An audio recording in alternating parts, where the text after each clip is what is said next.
wife, happy life. We're your hosts. I'm Kendahl, Landreth. And I'm Jordan Myrick. And we are two incredibly unqualified, but deeply in love comedians who are here to help you with all things relationships. And on today, we're doing a Q&A.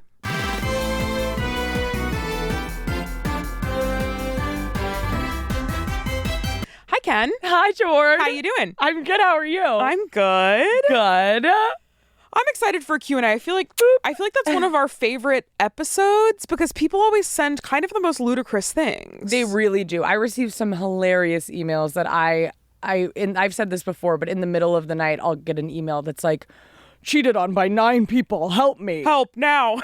Yeah, help now. It's always very urgent. And so I'm always like, sure, we got to film a Q&A. But how's your week been? It's been good.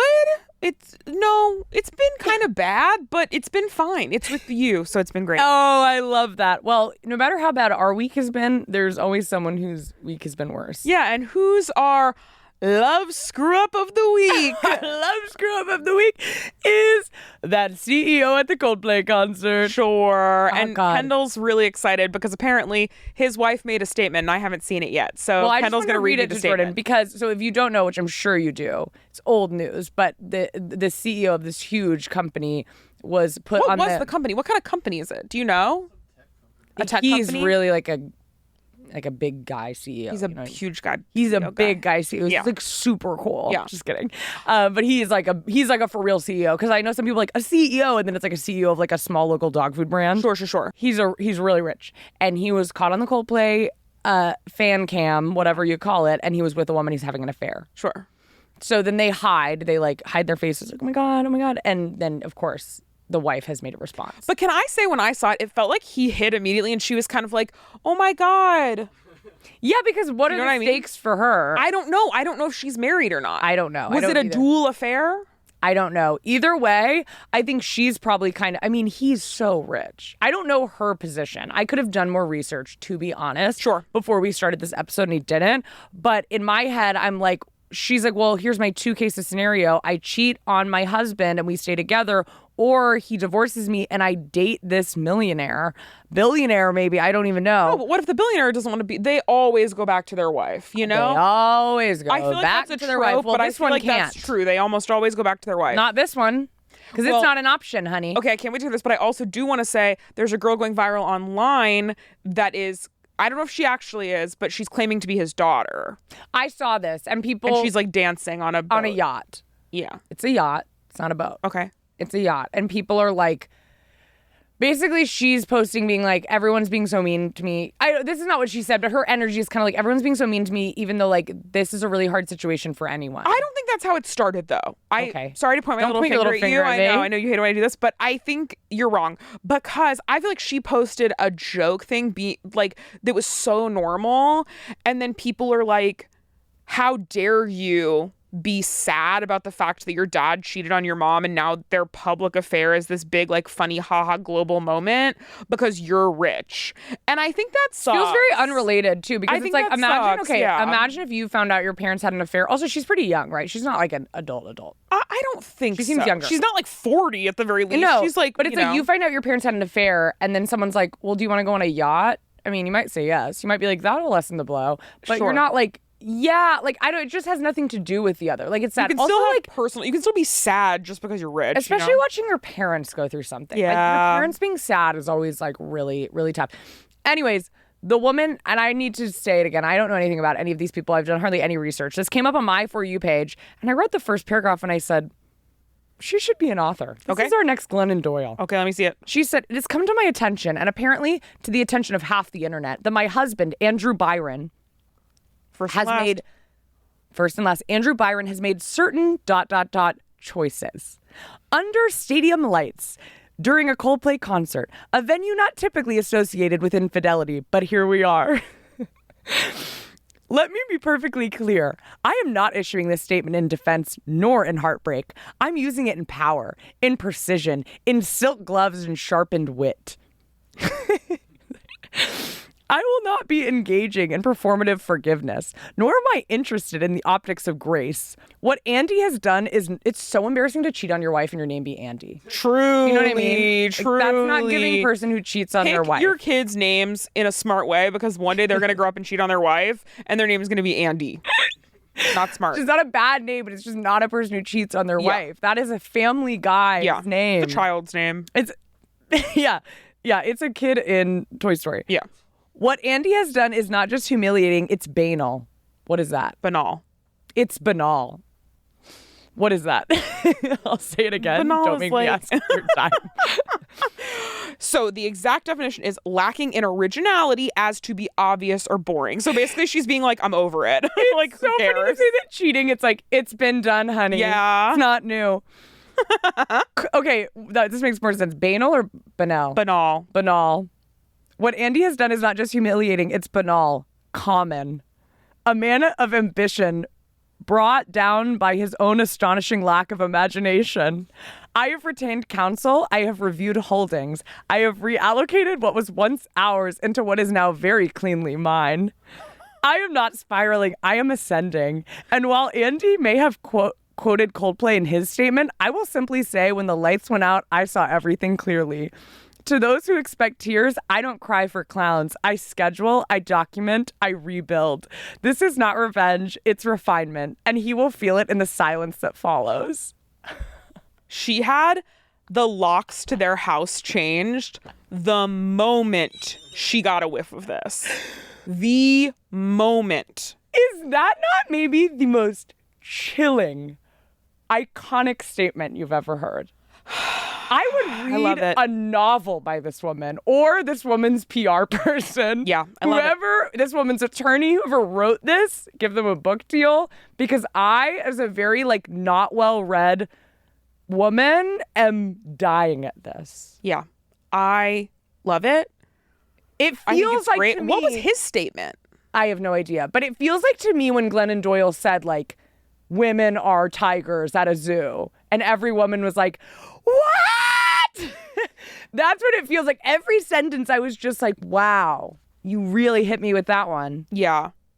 I'm ascending. What he said. New astronomer CEO describes unusual and surreal attention from Coldplay Kiss Cam scandal. So somebody else stepped into his role after he resigned following the circulation of the viral moment at a Coldplay concert. He was replaced by someone much younger than him, I'll say that. How does it feel? How does it feel? Where is the guy? What is his statement? Do you think she was expecting this? This seems like a woman who's expecting this. I think that she had probably had an idea. I don't know. I'm just like, I guess some people are really mischievous. I don't know what to call it. Yeah. Like, and do bad stuff. But I'm like, part of me kind of feels like you kind of know if like, I feel like any time that I've had a partner who was a piece of shit, I like knew. I like kind of knew deep down. You know what I mean? But sometimes too, I'm like, when you're that, like, I mean, they've had kids together. They're like in, I don't know how old they are, but I'm going to assume like in their 50s. You might just be like, today's not the day I want to find out I'm getting cheated on. Like, I could 100%. See that just being like, okay, he's going to be late home from work. He's going to be there till 10 p.m. Could I maybe take this night and go see if he was cheating on me, that he might be and probably is? Sure. Or I could get a glass of wine and read my book. And maybe tomorrow's the day I go find out if my husband's cheating on me. But once I find out my husband's cheating on me, I have to be having meetings. I have to be calling people. I have to sell our house. I have to find that. It's like so much work. A lot of work. And I would be like, you're doing all of it. Yeah. You're selling our house and you're buying me a new home. But you also don't want that, because then he's going to be in control and he's going to figure out how to, and this man would figure out how to weasel his way into getting stuff. See, I don't think so. I think this man is so stupid. I think this man is so unbelievably stupid. It's so funny, the lead singer of Coldplay being like, they're just either really shy or they're having an affair, which is so crazy. So funny. And you couldn't hear it because the volume was down, but on that statement, someone had put Viva La Vida over it, which really makes it hit even harder. Yeah. Also, like, she's like laughing when they find out. I don't know. It's just very strange. Well, you probably in the moment don't think it's going to be... You're shocked. Well, yeah, but you also don't think it's going to be this. It's like, how many people are going to... I honestly don't know. If they hadn't hidden, I don't even know if anyone would have ever found out. It's like if you're on a Jumbotron at a thing, most of the time it just goes away and then it's like no one cares. you know? Yeah. Okay. So what we do know is that the woman and her ex-husband filed for divorce in 2018, which was finalized in 2020. The woman he had an affair with. Yes. And then Andy and his wife purchased a home together in 2024. Oh my God. Yoinks. Well, glad we're not in that relationship. Truly. Although I'm so think glad she's we're not going to ascend, as she said. She's definitely going to ascend. And if she wants to les out, let us know. Let's get her on the pod. God, she'd get be good her on the pod. Yeah, what's her name? Kristen? I think her name's Kristen. I don't know. I always find it a little annoying when people snap at people, but I could foresee myself doing that. Everything she said, if she came on our pod, I would be snapping for her. I love that. Well, let's get into the Q&A. I know, we're all juiced up. Let's give some good advice. 2 of my closest friends have been dating for a little bit over 3 years. Recently, both of my friends told me they had asked a new friend if they wanted to have a threesome. Not a new concept for them, as we have all previously experimented. I don't live in the same town as them all the time because I'm in university. So when they came to visit me, they filled me in on what had been going on with them as a throuple, going on dates and talking about deeper feelings, not just sex, so now they were more committed as a throuple. Since then, the details of their situation have become quite messy from my perspective. I have no issue with what they're doing as long as they are happy, safe, and consenting. For the record, I really like their third as a person and as a friend, so he is not my issue. My issue is that I feel replaced. My 2 basically best friends seem to be blowing me off to spend time with their third a lot. I have barely seen or spoken to them since I've come home from uni, and I haven't even had one-on-one conversations or hung out with them either. I find myself getting frustrated when they say they're busy with a date night as if they don't work with their third and see him every day. I know it's not a date situation, but compared to how little effort they have made to see me, it hurts. I have no idea how to say this to them without it seeming like I'm shaming them for their situation, even though I do get a little uncomfortable with how every conversation I have with them is about their third. Please help me. I'm not polyphobic, I promise. This is what's hard. When your friends get a third, you do see them less. You get a third.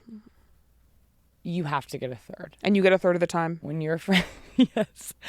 But when you have friends who get a third, think of how much time one partner takes. And this is why I've always been like, do I see pros to polyamory? I do. I don't have the goddamn time. And when you're talking about date nights, yeah, because they're going on date nights as a throuple, but then they all probably have their own little date nights. We have to go on our individual date night. We have to go on our individual. Then we have to go on a date night by ourselves so that we can connect with ourselves and so we're not. There's so many date nights that have to happen. It's kind of like, I don't know, if my friend had a second child, I wouldn't be like, where are you? Because I'd be like, well, they're so busy with their second child. And I do feel like having a third sometimes can be like that because it's like, where does the time? We all have the same 24 hours in a day. It's like it's like nurturing a new baby. Well, yes. And I feel like that probably is true because especially if you've already had a partner for a long time, then you do have to put a lot of effort into like making sure the third feels welcomed and making sure the third feels like, and I have no idea. I've done absolutely zero research on polyamory, but that's what from watching Poly Family and Seeking Sister Wives, that's what I gather. Yeah. And so I think it is a lot.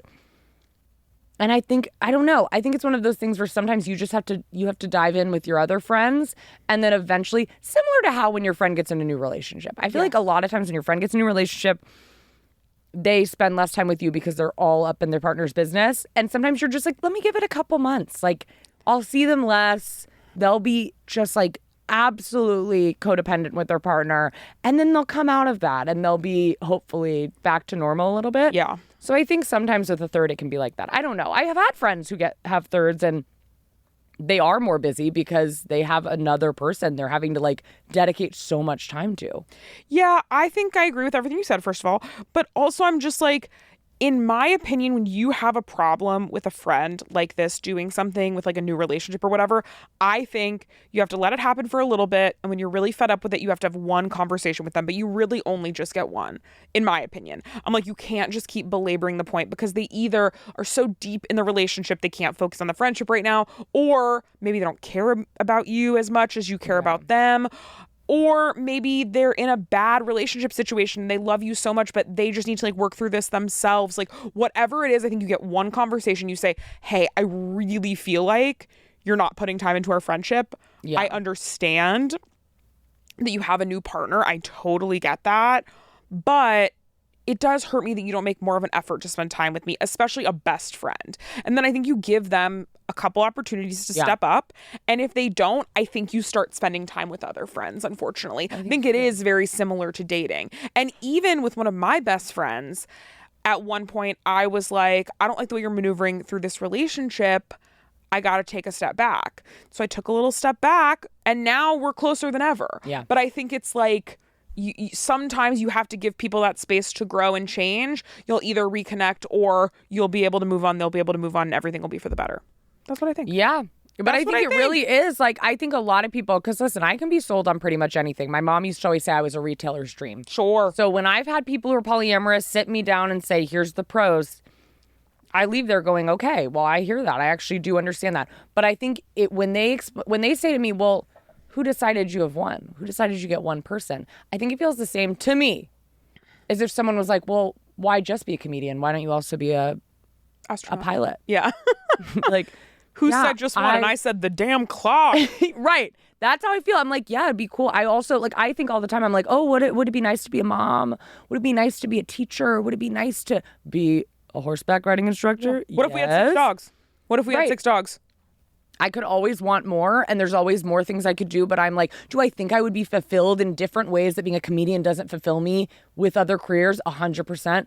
I don't have the time. Yeah. So I'm envious of, but I'm like, time, we all have the same hours in the day. Time doesn't come from anywhere. So I do think if you're in a poly relationship, comment down below if you agree, if you're in a poly relationship, you feel like this is true, or if you feel like it's not true, but you do have to cut other things out of your life. You can't have 4 partners and be like, I do everything everyone else does. Yeah, you pick up a new hobby, you pick up a new job, you pick up a new partner, you have a new kid, whatever it is, something else has got to go. Like you said, you only got 24 hours. So I think that, yeah, you got to, but you also can't withhold your feelings. No, this is not an excuse also. I'm not saying, so if your friends are poly, let them walk all over you. Yes, That's not what I'm saying. You have to be honest about your feelings. But I think sometimes, and I've made this mistake before, of being like, and I'm going to belabor my feelings again and again and again. And it's like, it just was more stressful to me. It clearly wasn't like working on the other person. You got to just step away. But, we go through phases with friends, I feel like, where it's like, sometimes you'll have a certain friend who you don't get to see that often because they live far away, and then they move closer, and then you get to hang out with them all the time.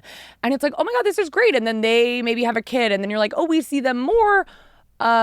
Maybe we see them more now because we're helping with the kid, or we see them less because they're really busy or whatever it is. But things ebb and flow. And so I think sometimes just like letting, not for your sake, not being like, whatever our friendship is right now is what it's going to be. Like this third just changed everything. It's like, no, the relationship just might be different because they're going through a transition in their life. And you just kind of have to like wait that out, but also share how you're feeling. Yeah, absolutely. But don't freak. Calm down. I agree. All right, on to the next question. My partner, non-binary, and I, female, have been together for almost 2 years. They used to work out when we first started dating, and now they never do. I don't care about the changes to their body, but I do care about their lack of self-care, and they also have a lot of mental health issues, which I know exercise could help tremendously with, and it seems to trigger them anytime I try to gently suggest they could go for a walk or to the gym. It feels like they always have an excuse as to why they can't work out, and it's frustrating because it feels like it's a larger symptom of them not caring for their needs. How do I encourage them to be active without it sounding judgy or condescending? That's a great question. I think something that's really helpful is that if you feel like this is speaking to a larger thing of them not taking care of themselves as a whole, I would point to some of those other things first because exercise and body image can be such a sensitive subject. So I would maybe be like, hey, I feel like, you used to do this whole skincare routine, and now I feel like, you don't do any of it, or I feel like you used to wake up every morning, you really looked forward to making yourself breakfast. You never eat breakfast anymore. If it's really like an overarching issue, them not going to the gym is not going to be the only place where they're experiencing a lack of self-care, especially if it's a mental health issue. So I would say maybe point to some of those that feel less triggering and upsetting first, and then I think you can work up to the exercise thing.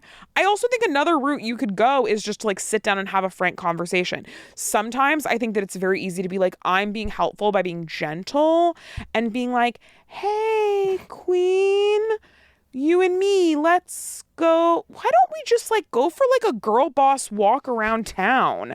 And your partner's just like, this feels so passive aggressive and weird, versus like sitting down and being like, hey, you've stopped moving your body.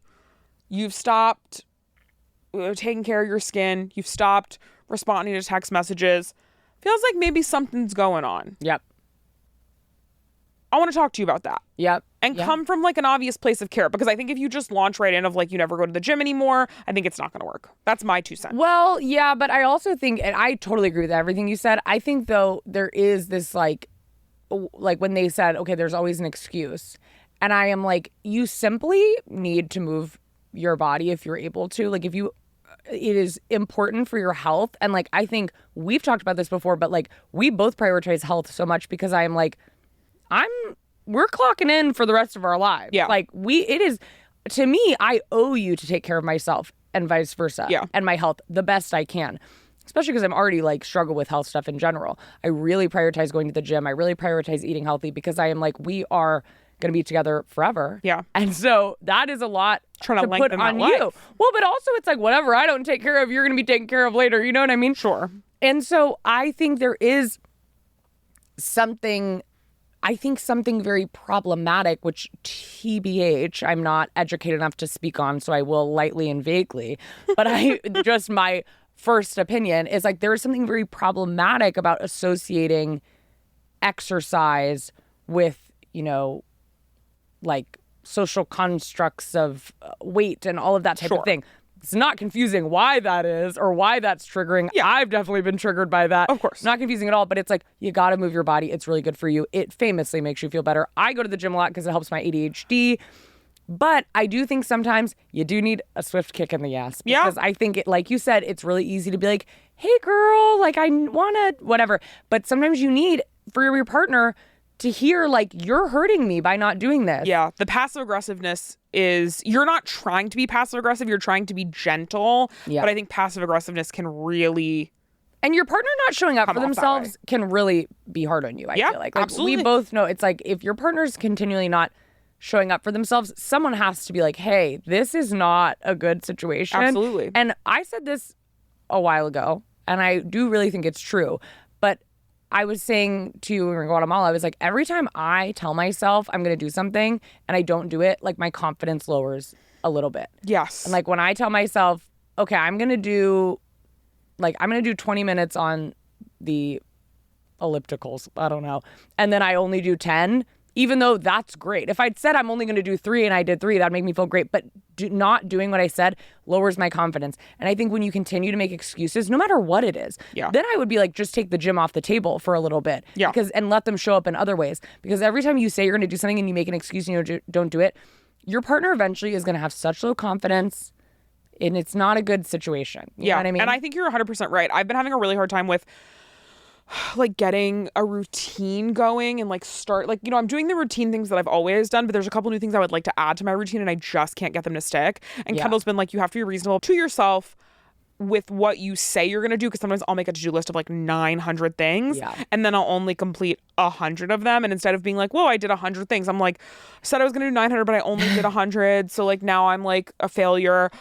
That is not setting yourself up for success, but also making a to-do list and then like not finishing it is also like not setting yourself up for success. So you have to be more like thoughtful about it. And I think that's very true. Because I think that's why sometimes like I truly will, if I have a really busy day, but I'm like, okay, I should try to get exercise, for example, in today. But like, I'm going to walk around the block. Yeah. And then when I check that off my to-do list, I'm like, I'm killing it. Rather than if I just did that regular, I'd be like, okay, I did kind of a half-assed workout. But if you say you're going to do something, do it. So I do think there also say, I think there is a place for this conversation and there needs to be a conversation. But I do think you're right to maybe not jump into the deep end right away. Yeah. Because this is already a person that's probably already feeling a little bit of self-frustration. Yes, but also replace exercise with anything else too. And like think of how you would talk about other things. Yeah. You know what I mean? Like replace it. Yeah, if this person was like never drinking water. Oh my God. You know? Wake up. Like Grow someone I know. up. Like someone I know. Grow up. Today's episode is sponsored by Good Wipes. Feeling actually clean shouldn't just be reserved for the showers. Good Wipes make sure that you're feeling fresh all day long. Good Wipes are a flushable, plant-based wipe for the bathroom that are a total upgrade to scratchy toilet paper. And with refreshing scents like rose water, shea cocoa, and botanical bliss, you'll want to smell yourself down there. Well, if you could. Seriously, Jordan and I love Good Wipes. We have them in our own bathroom. And as a person with very sensitive skin, I really feel good after I use them. I'm telling you, sometimes I feel like I rub just a damp washcloth on my face and I break out in hives. So Good Wipes always is a reliable thing that makes my skin feel incredible. With no harsh chemicals, parabens, or dyes, you're going to love these. Good Wipes is giving away free wipes. Want to try a free pack of Good Wipes? Just buy a pack at Walmart, Kroger, or your local store, then head to goodwipes.com/wife. Text them your receipt and get reimbursed. Again, that's goodwipes.com/wife to get your free wipes. Good Wipes, because butts deserve better. Hi, I just want some advice I hoped you can give me. So I'm female, 17. Okay, I don't know if you're allowed to listen to this podcast. And I really like my neighbor, female, 19, and she has a boyfriend, but I'm pretty sure she likes me too. Should I tell her? Also, when I say pretty sure, I mean we have kissed once, but I don't know if she thought it was just playing around. 19-year-olds don't, in my experience, don't play like that. They don't play like that. Also, this sounds like the plot of a 90s rom-com. How cute is that? A neighbor? A crush on your neighbor with a boyfriend? Come on. I think it's so hard because I'm like, what kind of teens are you? Are you like really progressive, cool, like Gen Z teens where you're so like hip with it? Because then I'm like, I don't know, maybe she did just kiss you and think it was a joke. But if you're like, I think it takes a lot. Like, are you both in the closet? I think if you're both in the closet and you guys kissed. What was this scenario where you kissed? Yeah, I'm like, if you're both in the closet and you kissed, she definitely likes you. But if you're both like, we're cool, pansexual, gender nonconforming teens because you're like Gen Z and you have all this like freedom that I didn't have when I was your age, like, then it's harder to speak to. But I'm like, if somebody kisses you, that's probably a good sign. So I would just say, hey, I know you got a boyfriend, but I got a little crush on you. Because you also don't say your friends. You say my neighbor. So I'm like, I know. That's why I'm like, when did they kiss? Yeah. What scenario? I mean, don't tell us because you're 17 and we can't be having that kind of information. No, I don't want to know. Don't tell us any more information than I have. This is all the information we can have. And we're not telling you to do anything. And your parents, if they're listening, we are not saying anything. And if your parents are homophobic, we're really sorry. And right. And also, if your parents listening, we're not. We're friends. Me and Jordan are friends. We're friends with each other, yeah. No, I also am like, I don't know, though. I don't know if dating someone with... That's why I need to know if they're closeted. Dating someone with a boyfriend is never a really good idea. And honestly, if they are closeted and they have a boyfriend, I do think ultimately your heart's going to be broken. I know. I don't think it's going to end. I think they will have a wife one day. Don't think it will be you. And that is going to be hard for you to watch on Instagram. And this is not the love of your life. I'll say that. No, but it's very sweet. Confidently, it's very sweet, but I will confidently right now say that this is not the love of your life. Maybe a fun makeout. I'm like, you guys could have a really fun summer. A really good summer. Really good summer. You could have a really good summer. I really have a picture in my mind. I've like set this where Ramona and Beezus live. You know what I mean? No. Did you never read Ramona and Beezus? I didn't. Oh, I'll have to show you. Well, in the movie, they live in just the most picturesque little suburban town. Well, they're evicted, though. Uh-oh. Because it was a recession. Not Beezus. Beezus, played by Selena Gomez. Selena Gomez is Beezus? And Ramona Quimby is played by Joey King. And it is cute. I thought it was about two sisters, an older sister and a younger sister, and the younger sister was Beavis. Wait, what's her name? You're thinking of Beavis and Butthead. Right, two sisters and the younger one is Beavis. No, Ramona is the younger one, which is funny because Beezus is a funny name, so you think she's the funny character, but her name is Beatrice, and Ramona calls her Beezus, and she's like, oh my God, stop calling me that. I see. Okay, because that's what I was wondering. It sounds like a name you would like bully a younger child with. You know, shut up, Beezus. No, Ramona is very cute. It was my favorite book, some of my favorite books growing up. Beezus. Beezus. Her name is Beatrice, but she also doesn't like that because she's like, what is that? What is that name? But she's named after her aunt. That's what I was Jesus Christ. You know, if I were her. Ramona and Beavis is really fun. Next question. What book did you read growing up? Because I feel like I was all in, I did Little House on the Prairie and Ramona and Beezus. That was like what I read. What did you read? When I was really young, my favorite book was called Bunnicula. It was about a bunny that was a vampire. And then I read... Was it a series? No, I think it's just one book. Okay. And then I read that one about the teacher who's a witch. And then I read Series of Unfortunate Events. The Teacher Who's a Witch. Isn't that a picture book? Yeah, when I was like little. I'm talking about a series you read. Oh, Series of Unfortunate Events? Oh, that's a good one. Did you know... Harry Potter. Sorry, it was a different time. The... Yes, of course. And the book about the teacher who was a witch. Yeah. Have I ever told you this? No. It's the first book I ever read. Oh, okay. I'm serious. Okay. Like when I was learning to read, that was like the first book I really like like I read through it. And I was like, oh my God. Cool. I also loved this book called... You're saying it like it's so surprising. I'm like, yeah, it's a children's book. So I didn't know it was that popular famous. I thought that was the way we connected, but I guess not. We're so connected. Well, I've in general, never heard anyone talk about that book before. Really? Oh, I feel like it's so popular. Yeah, I love that book. I read Animorphs. But Series of Unfortunate Events was like a big one for me. And I loved the movie. Yeah. Yeah. Did you watch the show? No, it wasn't like, sorry, but Neil Patrick Harris wasn't my guy on that one. Yeah. Yeah. Jim Carrey he really did it for me. And I just thought the movie was so good. Meryl Streep, that cast is like bonkers from the movie. I'm sure the show is good too. Just like missed me. I also read when I was like 5 years old. I started reading kind of late, if you can believe it. You didn't laugh at that? You look so serious. Sorry, I just was like listening. I don't know. I didn't take that as a joke. I said, if you can believe it, and I turned in your Stone Cold. It wasn't really a joke. Stone Cold Steve Austin. You'd laugh a little bit. Literally just actively listening to what you were saying. I'm sorry. Sorry, it was the first time. I never do that. Yeah, I didn't know what it looked like. I thought you were having like a stroke. I'm trying something. Yeah, I hope you like it. When I was like 5 or 6, I read this book called The Dumb Bunnies. Mm-hmm. It's actually really funny. I do know about this. It's because I've told you about it. I think it's hilarious. You love talking about this book. And the animation is so funny. Or what do they call it? Illustrations. What do they say in literature? The illustrations are so fun. But I did not know how to read yet, but my mom read that book to me so much that I memorized it, and then I would pretend I knew how to read. That's sweet. So I would go around and be like, want me to read this book to you? And people are like, you're not even looking at the page. Yeah, you're holding it upside down. I think that's very sweet. What else did I read? Were you no fandom? You didn't do I wasn't fandom anything. I would also read, like, I wasn't like into stuff like that. Yeah. I think I've said it before, but I would go online and look at my local animal shelter's dogs that were for adoption, and then I would write them all down in a notebook, and then I would write like adopted, fostered, or still available next to all of their names. Why I did that? For who? I couldn't tell you. It was all on a website already, but for some reason I thought that was important to kind of like have it for myself. I had a little briefcase I would put my notebook in. Really strange. Really strange to know. That's a fandom. And you think you're cooler than me because I read Hunger Games and you did that? No, I didn't say that. Oh. I think I'm cooler than you for different reasons. Oh my God. No. I also read those books that were like, I don't know what they were. They weren't like American Girl doll books, but I think they felt maybe like adjacent, where it was like a girl that like all the books were about like 12-year-old girls. Do you know what I'm talking about? Yeah, no, I know. So one of them, hold on, like do you remember? Did you read Goosebumps? Yes. I didn't. Oh. I read Captain Underpants. Did you ever... Why are you looking at me like that? I don't know why. Serious. Okay, The Royal Diaries and Dear America. They're two popular book series that featured girls from history. So they had, let's see. Oh, you know what I read a lot of was Diary of a Wimpy Kid. I read Diary of a Wimpy Kid till way too late. Like I was reading those in high school. That kind of stuff missed me, unfortunately. Yeah. They're still making those, which is wild.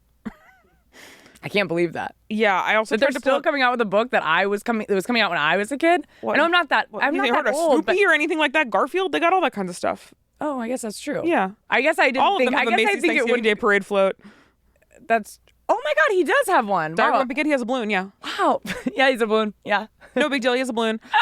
It's so funny. I was looking up these books, these Dear America books, and this is an article from The Atlantic. I haven't read it, but it's just the first thing that comes up. It says, in the aftermath of 9/11, the young adult historical fiction series showed me how people move forward after earth-shattering moments. I'm like, whoa. Am I supposed to go back and read this? Wait, let's see what these books were.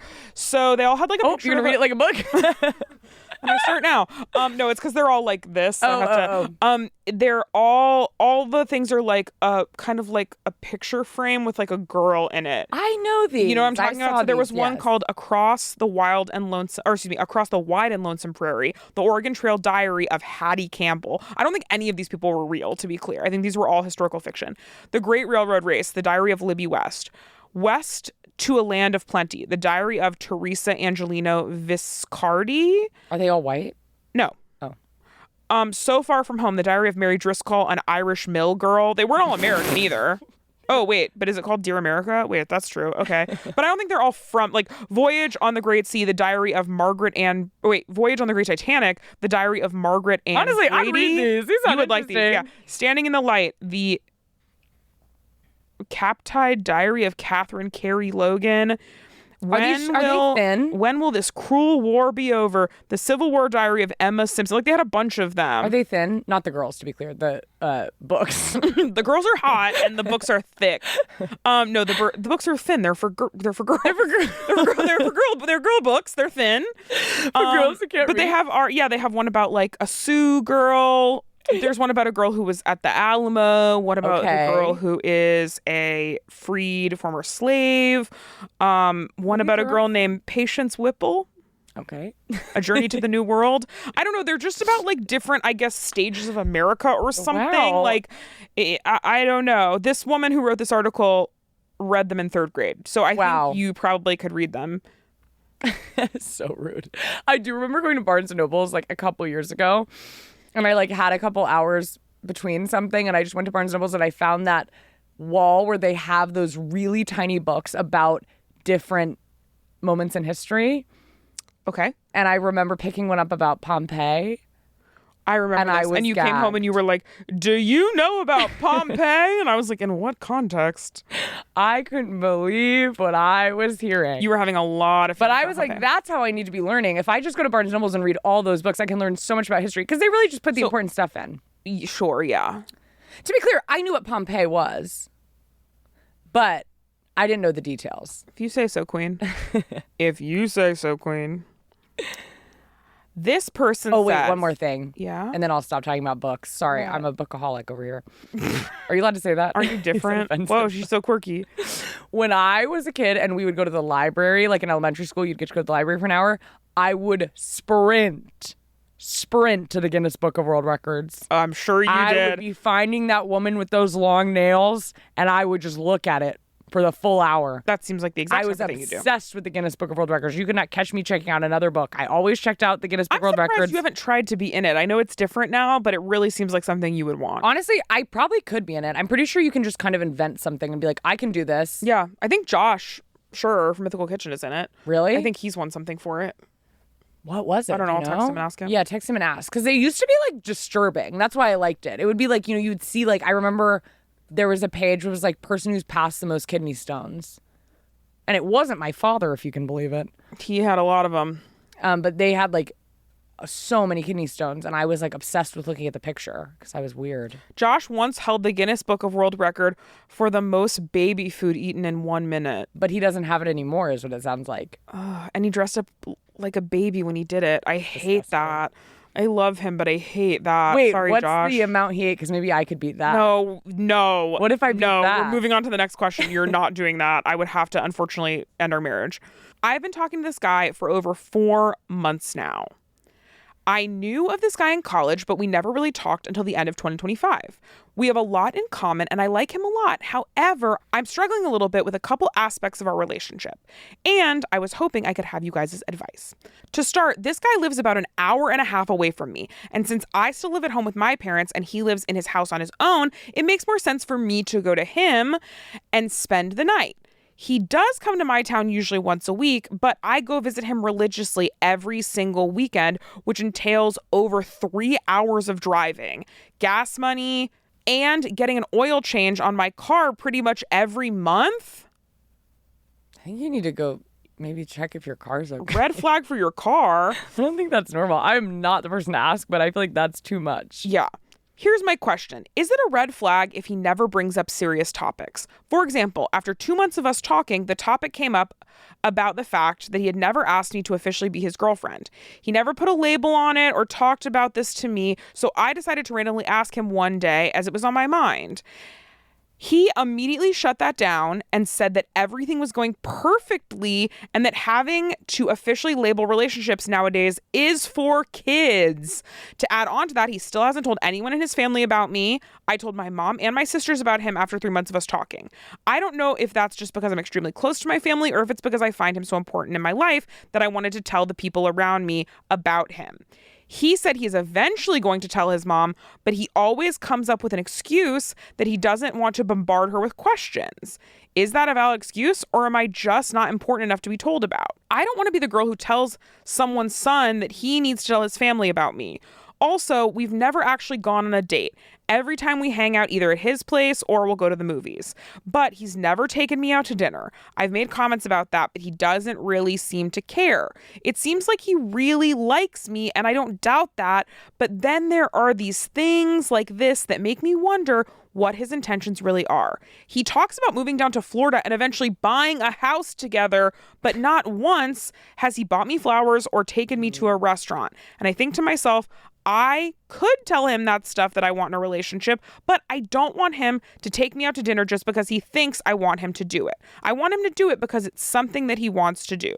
We FaceTime every night to go to sleep. These are some of my concerns that I have, and I need your help. That's hard because he does seem like he's showing up in a lot of ways. I don't agree. Really? I feel like how's he showing up? He goes to her once a week, an hour and a half drive. I will say and this. And he FaceTimes her every single night. I will say this. I don't know if he's just going for her. What else is in the town? I don't know. Maybe she lives at in Orlando, Florida. No, but I mean, like, does he work there? Are his parents there? Oh, I don't know. So he goes home. I'm not sure. Okay. They made it seem like he comes for them. I don't know. But I don't know. Yeah, I mean, if there's another reason. But I'm like every night FaceTiming until you fall asleep. That's a lot. But it takes no effort. I don't know. You just gave up all your nights. It takes every no night effort, of the week. You can't do anything. And it gives him a lot of attention. Well, okay, that's true. That's true. I'm skeptical. I think like any of things. The comment about girlfriend was weird. I think any of these things on their own could be reasonable. I think he doesn't want to tell his family. Putting a label on your relationship is for kids. Sorry, then why can't children get married? Why can't children get married? Because it's for adults. Labels are for adults. When two kids have a crush on each other, do they have a label? No. You're an adult. You have to define your relationship so you both know what you're doing. Or don't define your relationship if you're both happy with that. But don't say it's for kids. I think that is manipulative. Not telling the family, not like, it sounds like he's not reimbursing this person for gas or anything. I'm like, if I really liked someone, I'd be telling everybody. I'd be paying for their gas. I'd be doing, I don't think someone not buying you flowers and going to a restaurant matters because that's not everyone's idea of romance. But like, what is this person doing? To me, it feels like almost nothing. I believe that this person likes you. I don't believe this person wants to be in a relationship. I agree. I totally agree. I guess that's what I mean is I don't think they're being like a villain, but I just think they're not in the place it seems like. I think the kid comment is weird, especially if he's older than you. I think it's very condescending.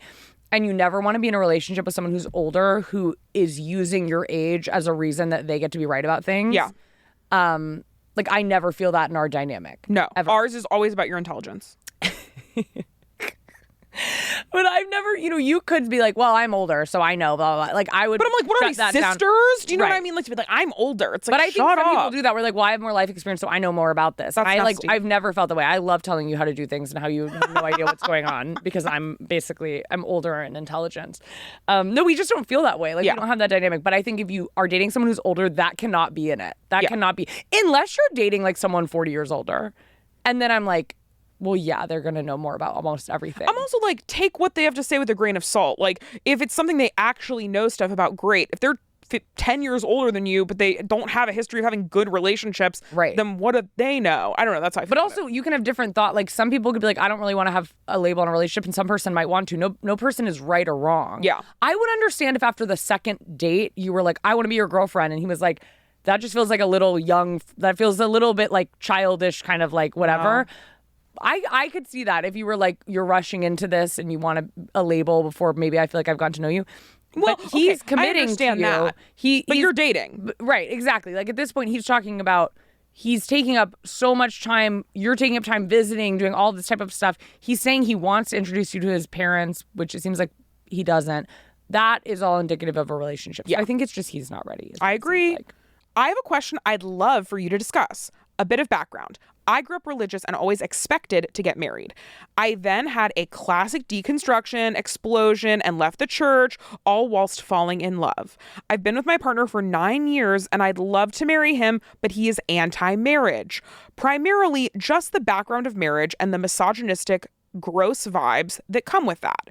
I do agree with him, but also our marriage wouldn't be that. It'd be equal. Such a dilemma. I really do value this. Any thoughts? If I hear one more man tell me he's not getting married because it's misogynistic, I'm going to lose my damn mind. Actually unwell. If your wife wants to get married and you're like, I can't because it's misogynistic. If you're having to upset your woman wife because you're worried it's misogynistic, maybe let's think about that. If you're willing to upset your at-home girl boss, I'll mail you a mirror, okay? Give me your address, I'll mail you a mirror and you can look in it. What is that? Because to me, I am like, be for real. And even with like marriage, look, I understand all perspectives on every single perspective on marriage. I understand. Yeah. I've never not understood any perspective on marriage. There's nothing you could explain more. I know. But I am like, I've never understood, even in gay relationships. And I've had friends who are gay where like one of them wants to get married and the other one doesn't. I'm like, if maybe I'm just a wife guy, but if your wife wants something that bad, or your girlfriend wants something that bad, why would you not want to give it to her? So when people are like, well, my wife really wants to get married, but I don't want to get married. And I'm like, oh, why? And they're like, because it just feels like crazy, like annoying. I'm like, that or like, why you want... Who really needs marriage? I'm like, your girlfriend needs marriage, but if your partner that you want to spend the rest of your life with, it's important to them, why would it not be important to you?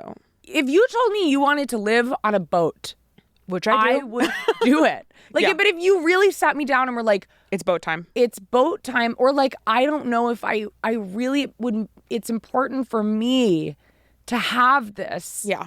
I would take it very seriously. Yeah. And that would ruin a lot of things in my life. It'd make a lot of things better if I lived on a boat, but it would put a wrench in a couple things. I understand. But I'm amazed when people are so easily like, I don't want to do marriage. I don't want to do marriage because even though my wife desperately wants to. Yeah. I find that interesting. My thought is if your partner doesn't want to do marriage, what is he offering? Money? Money. Cash? $500,000? But truly, what is he offering? Has he gone and done your living wills? Has he done your advanced health directives? Has he scheduled an appointment for you two to become domestic partners? To me, can you tell we've had a health crisis recently? If he hasn't done those other things, but is like, I think marriage is misogynistic, I call bullshit because I don't think you are against the misogynistic nature of marriage. I think you are... I don't know. It's not my place to say what you are. I don't know what your deal is, but to me, it feels phony. And I think I don't think it's intentionally trying to be manipulative. I'm sure your husband is your boyfriend is a very nice person and really, really cares about you. Yeah. But I think he's getting tripped up in stuff that doesn't matter. And the reason why you get married in this day and age is for... like safety, is for health insurance, is for like things that are real world and matter. And it actually, like, everything in the entire world has a background of being bad. So I think that if you really want to get married, and this is kind of the only thing in which he takes a stance on the history of things being bad, it's like every single food comes from some kind of tragedy. Every single location has had bad things happen there. You know what I mean? Like, I'm just like, things evolve and things are what they are now. And marriage now has an actual utilitarian purpose, which I guess it did back then too. And if you want your marriage to be like romance, I think that's awesome. But if you want your marriage to be for safety things like health insurance, like health care, like your children, whatever, it's like that's great too. So yeah, if your partner's like, I am not getting married, and you're like, I want to get married, I think that's a deal breaker, unfortunately. Because if neither of you want to get married, I'm like, yeah, I get someone not wanting to get married. It's not that I'm I think everyone needs to get married. No, it's not that, but I'm like, if your partner desperately wants to, and like you said, unless you have a good reason, but if it's because your partner says it's misogynistic, I would love to know what charities he's involved with, what he's doing in his day-to-day life, volunteering for women's rights. Yeah. What I would love to see in what a list of podcasts he's listening to. And this one better be on it. In what way is he pedestaling women and deplatforming himself? Like, I think there's just a lot of stuff that goes in there. So I think if that kind of feels like the one sticking point, I'm sure he's a feminist in general, but if that's something where he really hammers home like the misogyny of it, I roll, I call BS. And I think that like it's kind of like when two gay people, because to me a wedding now, it's like, yeah, it's for all those serious reasons, and then it's a fun celebration. Yeah. It's a moment of joy, getting people together, or just with your partner, enjoying yourself. So it kind of feels like when a gay person like says a joke about being gay, and then a straight person is like, that's not funny. Yeah. That's not funny. Don't joke about that. And you're like, I was actually having fun. Let me have fun. That's what it feels like. You're taking a wedding away from your wife because she's already had to deal with a lifetime of sexism, and now she has to deal with that continually without being in a wedding dress. Yeah. And I think that is a great disservice. Yeah, I agree. I think you guys should either get married, or I think you should find someone that values the same things as you. But I also think make sure you're having a partner chat about how this is really important to you and why it feels kind of eye roll. And if he truly is like, no, I love you so much, but I hate it. Like, it really feels misogynistic to me. I'm not comfortable with it. I'm not saying like walk out the door, but can we do like maybe a domestic partnership with a party? Can we do a living will, but you're in a dress? Like, make him do something. That's what I'm saying. Like, if he's just like, no, weddings are misogynistic, I'm like, okay, well then how is he showing up as your lifelong partner if that's the plan? Like, are you going to buy a house together? Or if that's not in the budget, are you a car? Yeah, lock a dog together. Something. You're gonna have kids. Like, what's the plan? Yeah, well, maybe don't have kids if you're trying to figure out. No, but I mean, like, what is your plan? If you guys plan to have kids, but he doesn't want to get married, once again, what's the plan with that? If you guys are going to buy a house together, but he doesn't want to get married, what's the plan with that? There's just a lot of bases that have to be covered. And I think if he's not covering those bases, but being like, you're my forever, but marriage is misogynistic, I'm like, I think you're either being childish or you actually maybe don't want to get married for some other reason and you're not being upfront about that. That's my guess. Not knowing you guys, that's my guess. I agree. But we want everyone that wrote in today to be as happy as possible. So whatever feels right to you, do it. We're just two guys on your computer. And if we live in this studio, help us. Just kidding. Sometimes rumors start with people like, those people are trapped in the studio, and I don't want it to be. 100%. We're not trapped here. Yeah. Anyways, if you were like, I have a question, I need advice, you can always write into hwhlpodquestions@gmail.com, or you can message us on Instagram. We're always posing questions on there, but for your long questions, always write into our email, and we are happy to answer them in future episodes. And thank you so much for listening. If you're listening on Spotify, Apple Podcasts, anywhere you really get your podcasts, make sure to like, review, rate us. It helps us so much. And join our Patreon. Yeah, don't forget that this is an independently created and produced podcast that Kendahl and I pay for. So anything you do helps us fund what you're listening to. So if you like it, let us know. And we'll see you next week. All right, bye.